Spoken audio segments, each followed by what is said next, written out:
Hello there. This is the first of a number of lessons that I'm going to do and record. I may do some live lessons, but I'm going to do some recordings. We're doing particles and waves. This is the SQA Unit 2, but for us it's actually the third unit. You've started already. You've done some stuff on orders of magnitude, but we're going to move on to a more substantial subtopic now, which is called the standard model.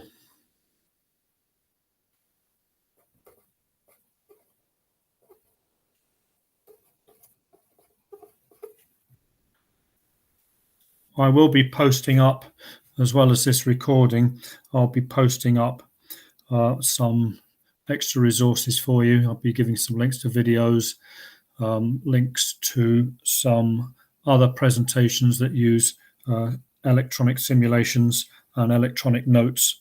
You'll also need to have some paper. You'll be recording stuff as well.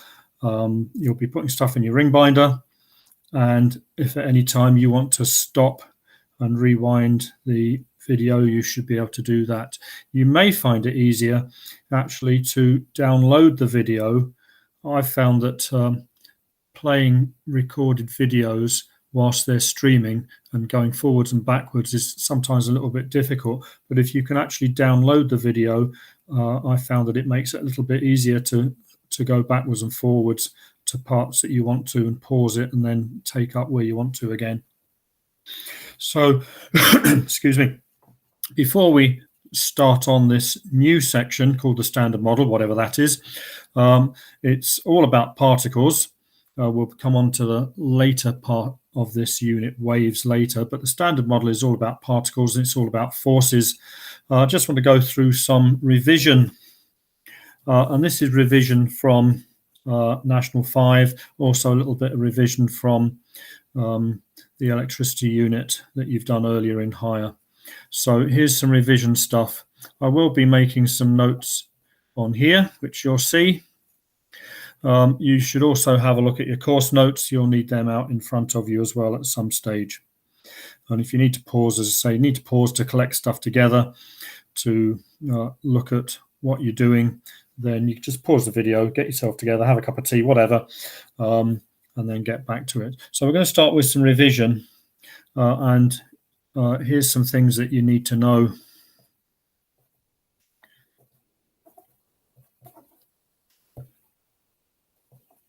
And it might be an idea to start writing some of this down in your paper for your ring binder. So all matter is made of particles. Now what's matter? Matter's just stuff. So the chair that you're sitting on, the table that you're leaning on, stuff is technically called matter, and it's made of particles. And I suppose over thousands of years that people have known that particles make up stuff. In fact, the word atom is a Greek word, which if you were to look it up, it would actually tell you that atom means the smallest indivisible part. So we now know in the 2020s, we now know that that's not quite true, because we now know that we can divide up even atoms. So things like molecules is matter.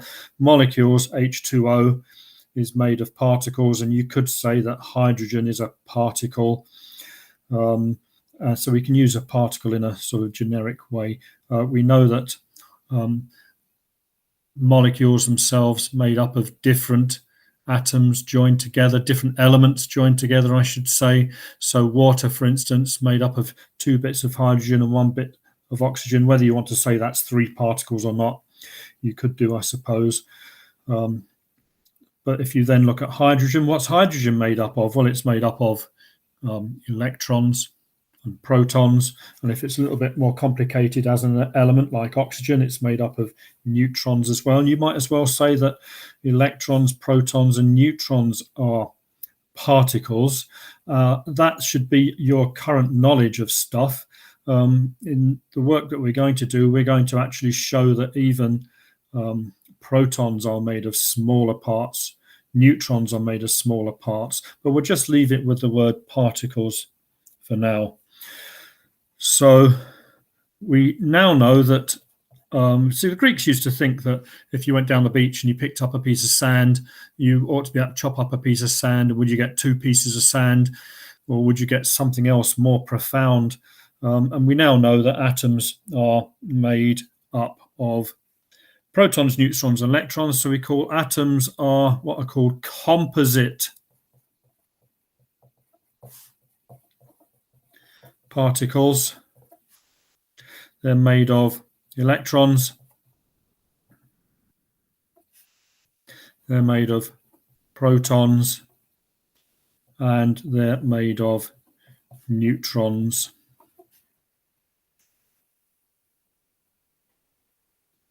We know a bit about charge on particles.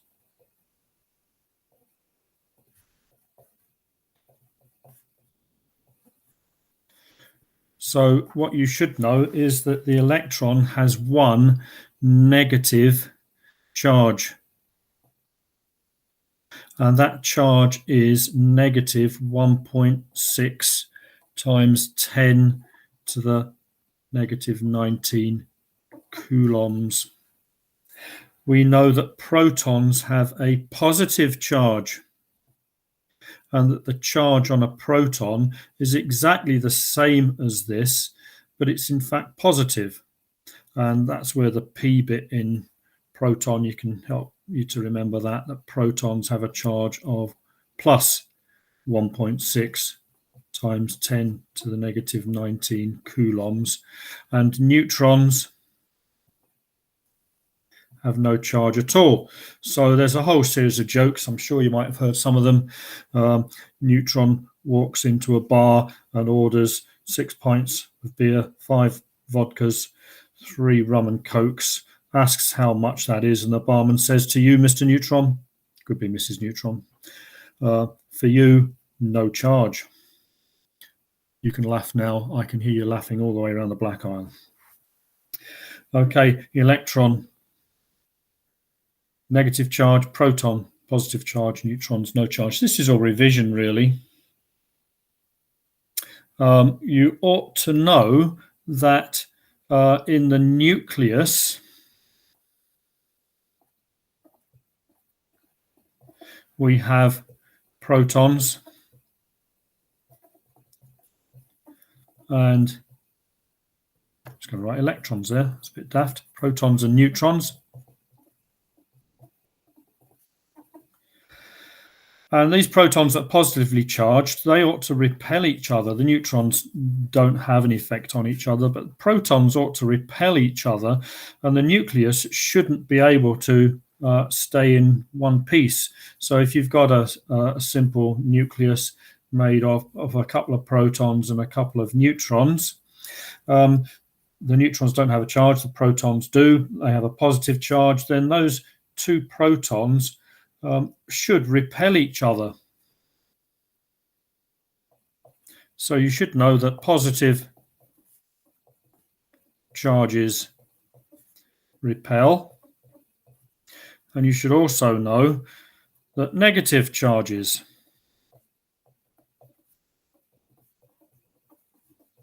repel, and that one of each, a positive and a negative charge, attract. So we have a little saying that like charges repel. If you've got a couple of positive charges, they repel each other. Like charges repel. If you've got a couple of negative charges, repel. But a positive and a negative attract. So what have we got inside the nucleus? We've got things called nucleons.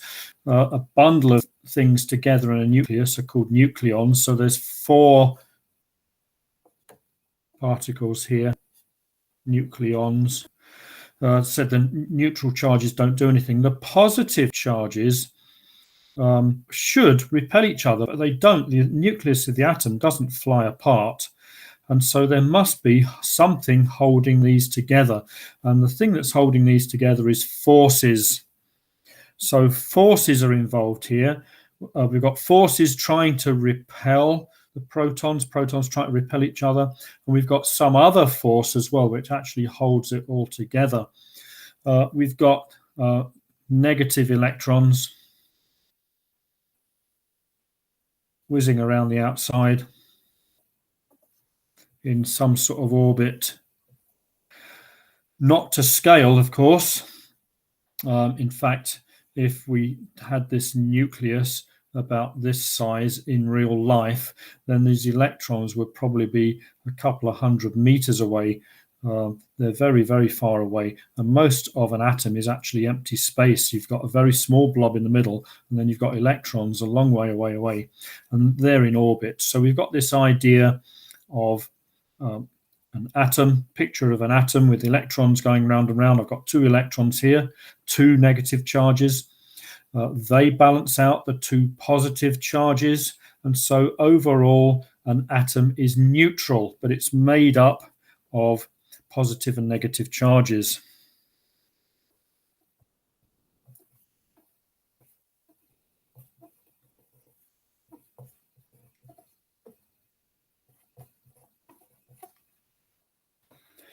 And I've just about run out of space there at the bottom. I'll just see if I can fit it in. Is that particles, what's called an interaction. Particles are held together somehow by some sort of forces. There's some forces here trying to hold these protons together. And there's some other sort of forces involved in the electrons. The electrons don't just get attracted into the middle of the nucleus and the whole atom collapses. So there's some other sort of forces that are keeping these electrons in play, going round and round the outside. And so that particles interact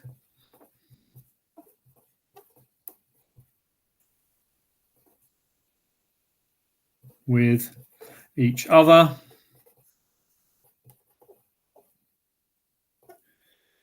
through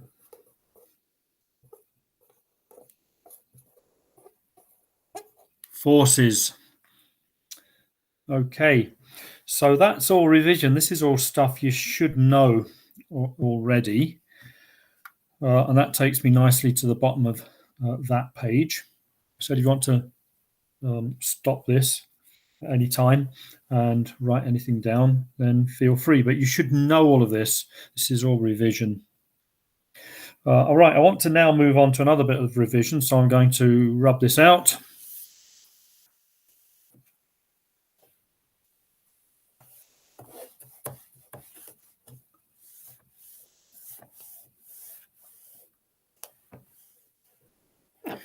And I want to take a quick look at alpha, beta, and gamma.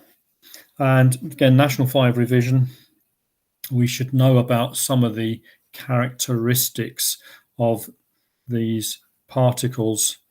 And in fact, alpha is a particle. It is matter. It's made up of 2 protons and 2 neutrons. So that was the little diagram that I had earlier on. And that is exactly the same as a helium nucleus.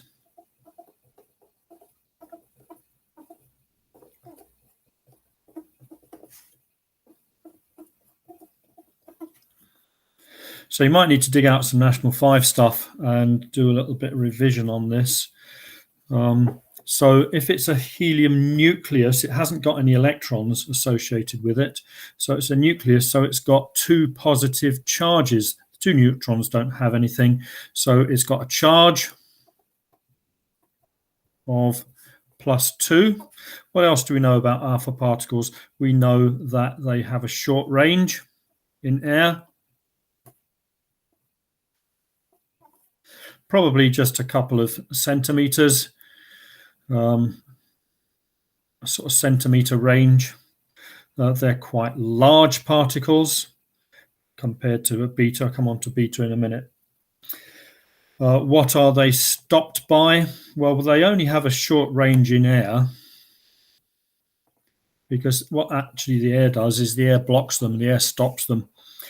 So you could say that the alpha particle is absorbed by a couple of centimeters of air. What else will absorb it or stop it? A piece of paper will stop alpha. Okay, so you might need to go back and do some of this from National 5. So moving on to beta. A beta is a negative electron.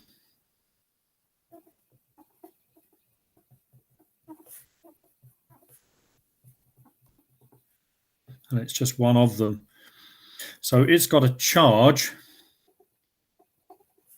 on beta of -1 compared to a charge of +2 on an alpha particle. Now, an electron is really small, really small, and so its mass, if you like, is much smaller. Although an electron and a proton have exactly the same charge, but in the opposite sense, the actual mass of a beta particle is thousands of times smaller than that of a proton. In fact, it's about 2,000 times smaller than the mass of a proton. So if you've got two protons and two neutrons, you can actually see that, because there's two of those is 4, the mass of a neutron is pretty similar to the mass of a proton in terms of orders of magnitude. Remember orders of magnitude that we looked at last time.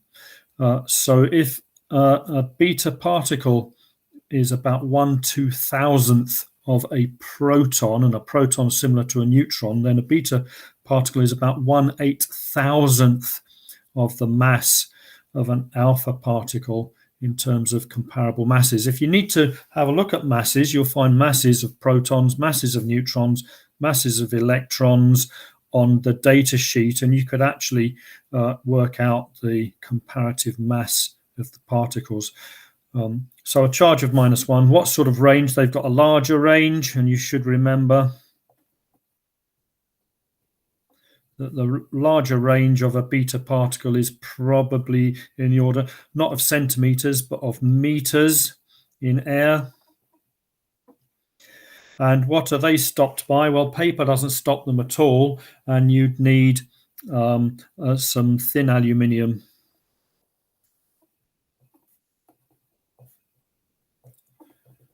to stop your beta particle.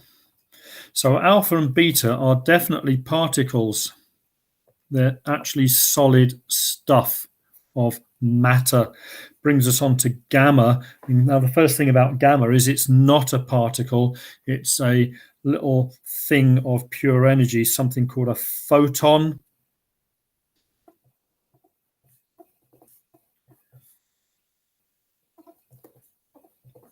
And you'll know that photons are found in the electromagnetic spectrum, starting with radio, working all the way up through infrared, visible light, ultraviolet, and so on, X-rays, and then gamma right at the end. So they're high energy.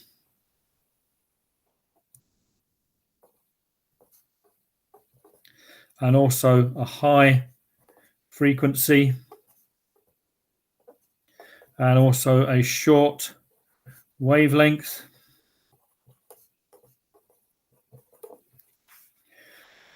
And because they've got high energy, they are much more penetrative. They go straight through pieces of paper. They go straight through aluminium. So what are they stopped by? They're not stopped by quite a few centimeters of lead. They have no charge on a gamma ray photon, and stopped by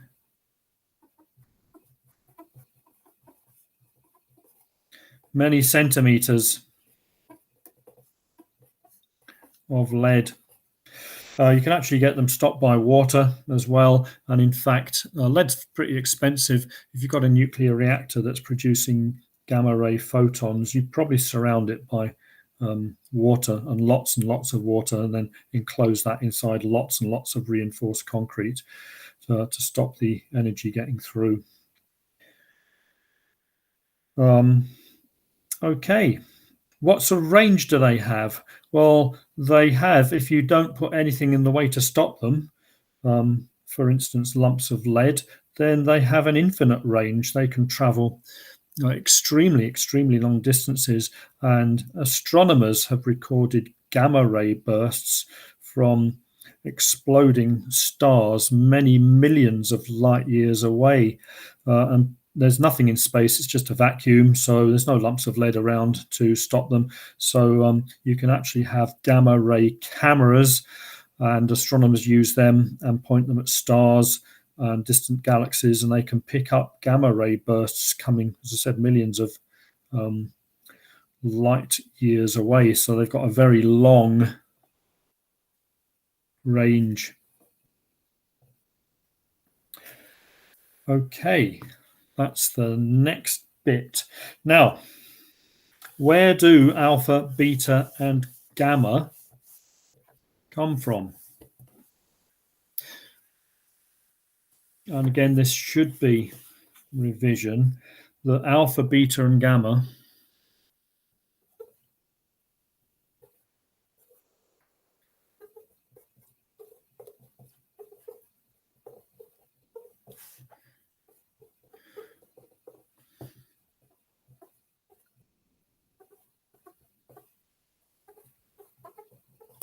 So alpha, beta, and gamma all originate from something called nuclear decay. And nuclear decay is the decay of a nucleus.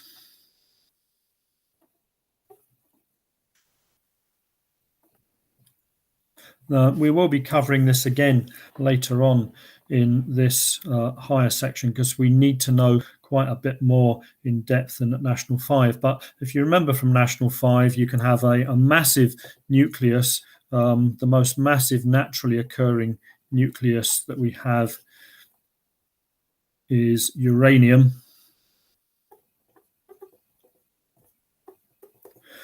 And it's made of lots and lots of protons and neutrons. Just how many, we'll be coming on to that again later on. If you've done chemistry, you might already know something about this. But alpha decay is where you get 2 protons and 2 neutrons, and they're shot out of a nucleus. And as a result, the uranium settles down, becomes a little bit more stable, and perhaps changes into another element. We'll be doing more of this, but you ought to know that an alpha particle is a helium nucleus shot out from the nucleus of a large atom. Now, I'll jump onto gamma, because gamma is a little wave of energy, a photon, and it's also shot out from a nucleus as the nucleus wants to become more stable. So it's getting rid of stuff because it's unstable. And a lot of these heavyweight particles up in the periodic table are unstable. They are radioactive, and they do undergo this thing called nuclear decay. And this is how, in fact, this radiation was first discovered. I'll mention a little bit about that in a minute. But gamma also comes out of the nucleus. Surprisingly, so does beta. And you're going to say, well, hang on, I can see how 2 protons and 2 neutrons are ejected from a nucleus, because a nucleus is made of protons and neutrons, and I can understand that there's some energy bound up inside here somewhere, because there's energy holding together all these massive number of protons that are all trying to escape because they're repelling each other. And so getting rid of some will enable it to have less energy and settle down a little bit. But a beta particle, now how can a beta particle, which is an electron, how can that come from a nucleus? And this, you might not have picked up on this at National 5, but I'm just going to write this down. So beta decay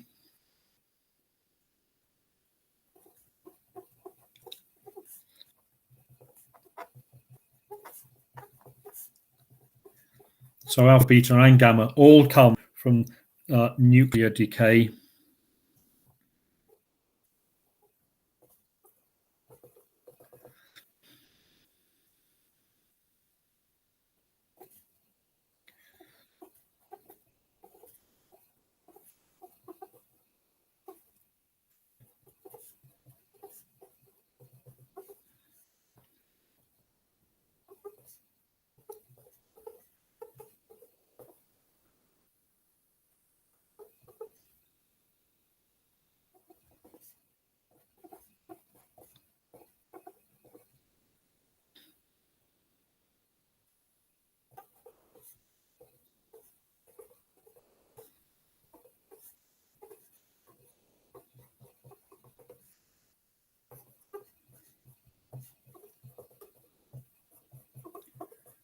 Now that's probably,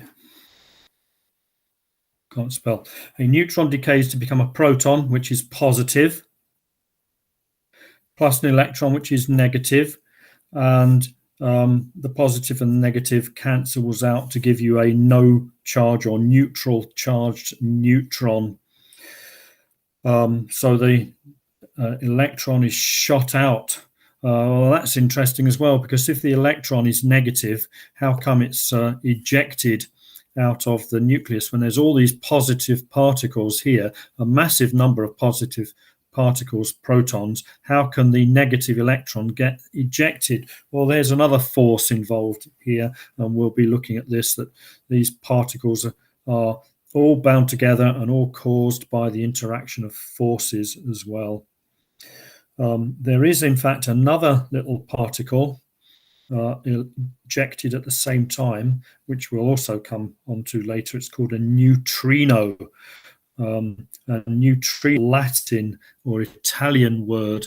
It's like neutron with an INO at the end, and it's supposed to mean a tiny or baby neutron. So we also get something else called a neutrino ejected as well, and we're going to be doing all of this as well, but this is stuff that you should know about from National 5. Okay, so the history of particles goes back to Becquerel. And what did Becquerel do? Becquerel was around at the time when a man called Röntgen discovered X-rays back in the 1800s, and X-rays are detected by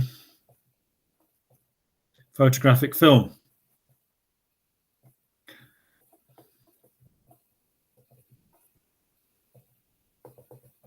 And it's artificially, X-rays are produced artificially. You need some electric current. So Röntgen was messing about with electric current and looking at what was happening with electric currents and emission of X-rays. And other people were trying to find out if X-rays could be produced by natural means. In other words, not by using something artificial like electricity, but could you actually get X-rays produced by just anything?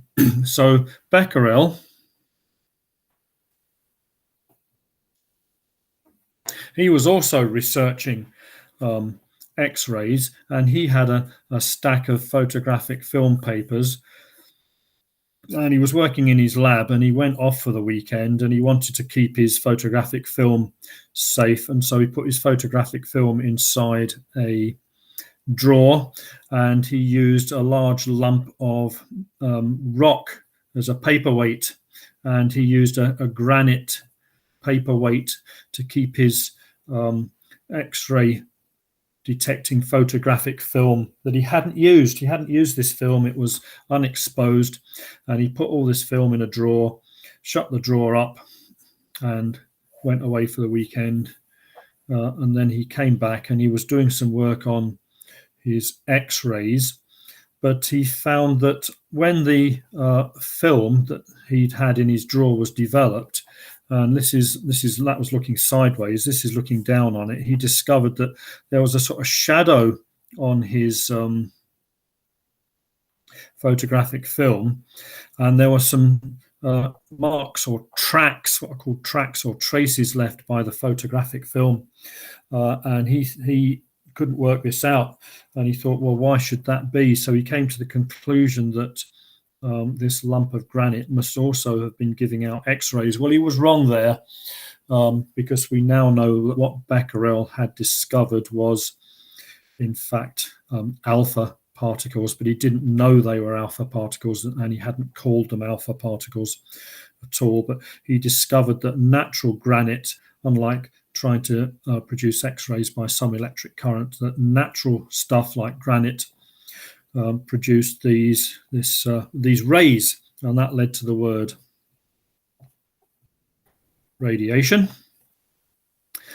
And it was the Curies, the partnership of Marie and Pierre Curie that set them off looking for what actually was it in granite, and they ground down granite and they extracted all the different rock types out of granite until they came up with some mineral that was in granite that was called pitch blende. And they discovered that this stuff called pitch blende was the mineral responsible for producing these rays.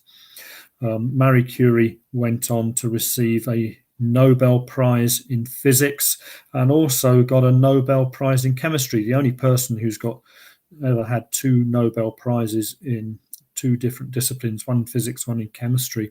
Unfortunately, she died, as you probably know, she died of cancer caused by radiation from working with all this radiation, because it wasn't realized just how dangerous this radiation was. So we've got Röntgen, we've got Becquerel, we've got the Curies, and then moving on to the next person, and this isn't revision really, that was revision, and this is now just touching on some new stuff. It was realized that you could use these tiny little particles that were being shot out of natural materials, and you could use them to use as little bullets to try and break open other materials to find out what their structure is.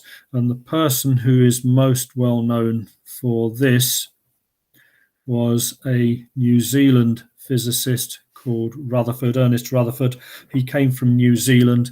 There's lots of people go from Britain to New Zealand and make new lives for themselves. Rutherford did this in reverse. He was born in New Zealand and he came over to Britain, and he set up a physics laboratory in Manchester. And he did experiments with natural materials that he knew, because of Curie's work, he knew that they produced radiation, and in particular alpha radiation that Becquerel had recorded on his X-ray film. So what Rutherford did was he took an alpha source. Physicists always draw little boxes, and it was a little lead box, because it had already been discovered that alpha couldn't get through lead. So your alpha source is placed inside a lead box with a little tiny opening in, a little tiny window, so the alpha particles only came shooting out in one direction.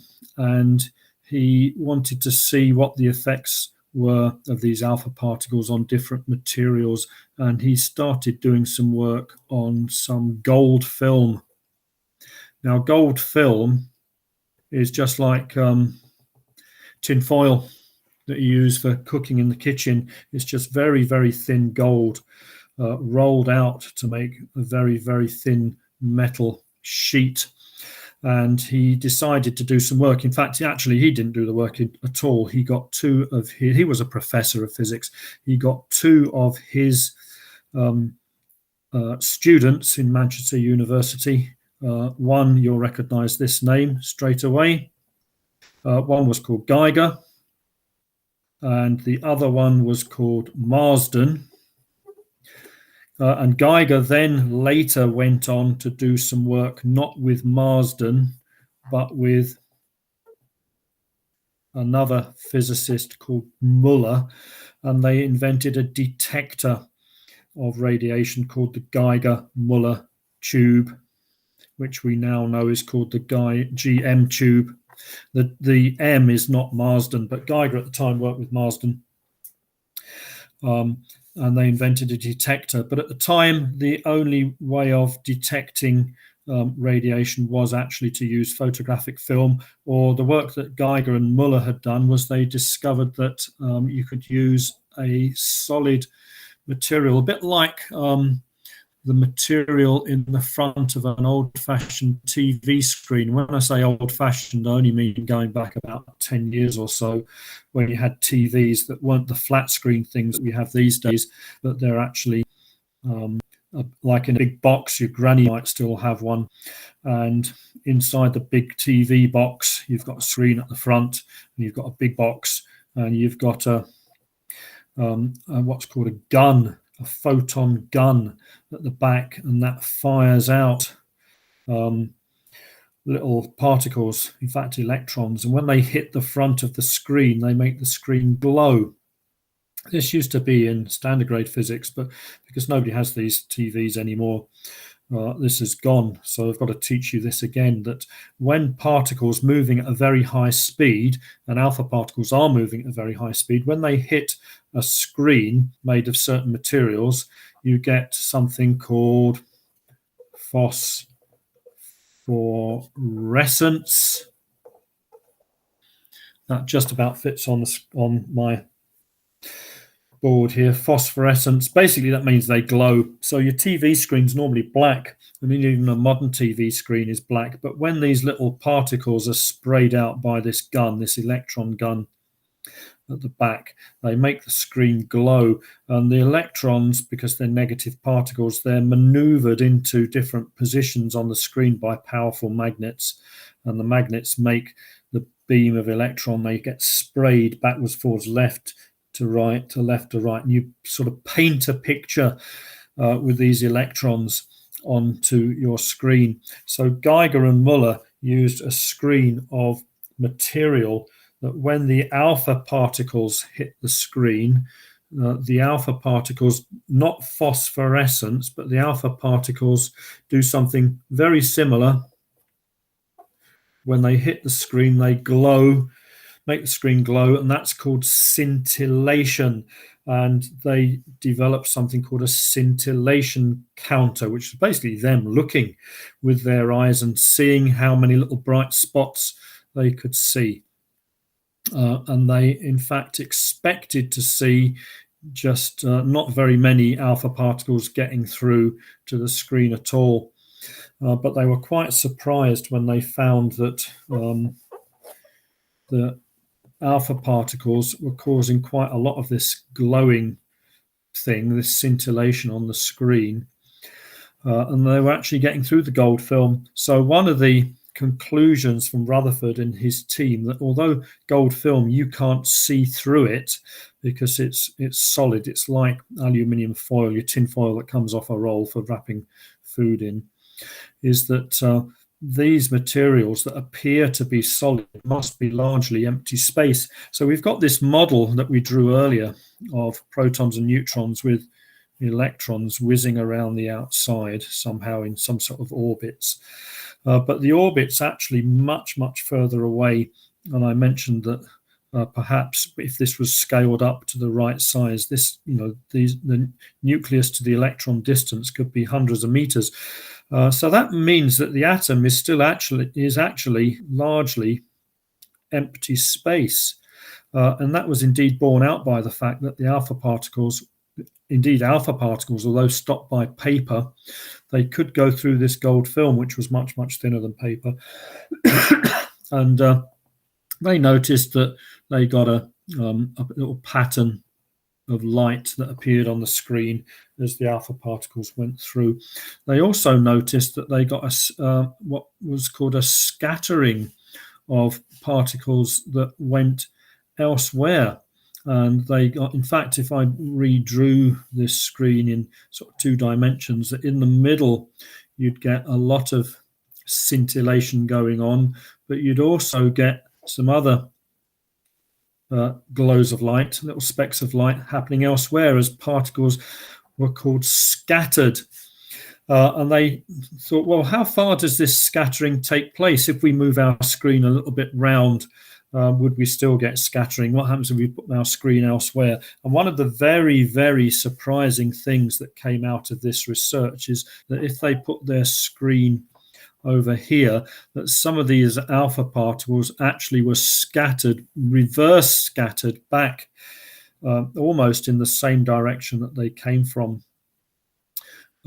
So this is explained on pages 2 and 3 in your course notes, and you should have a look at Rutherford's experiment and you should see the conclusions that came out of Rutherford's experiment. So this is new stuff, but it gave us the idea that In fact, if we've got a nucleus that's really small here, the electrons are a long, long way away. So these alpha particles are able to penetrate all the way through. But somehow the alpha particles were getting scattered. Somehow they were getting bent away. And in fact, some of them were getting bent right away. Now, Rutherford knew, this is all definitely new stuff, Rutherford knew that alpha particles were positive. And the reason he came up with for the reason for why these particles were scattered backwards is that these alpha particles, which are quite small, 2 protons and 2 neutrons, were coming in at really, really, really high speed, but they were approaching the nucleus of the gold, and the gold nucleus is quite big, and the nucleus is also positive because the negative electrons are well out to the outside. So we've got this positive nucleus here. So I've got a positive nucleus and a positive alpha particle, and the alpha particle comes in really, really fast, but as it comes straight head on at a positive nucleus, the 2 positives repel each other, and so this alpha particle gets repelled back away. Now, why do they get scattered off to the side? Well, if you've got a positive nucleus and your alpha particle is coming in and is not going to have a direct hit on a nucleus, but it's just going to pass by the nucleus, then it's going to get bent away as it passes by, like that. So that's a little bit about Rutherford's experiment, and you could be asked to talk about that. So the main conclusions is that the nucleus is positive and the electrons are a long way away. So this makes up for the fact that the electrons are so far away that it appears as if the atom is in fact largely empty space. So we've got one conclusion is we've got an atom which is made up of really empty space. We've got a concentrated positive nucleus as well. So that the alpha particles come in, get bent away, or they in fact get reflected back, scattered backwards.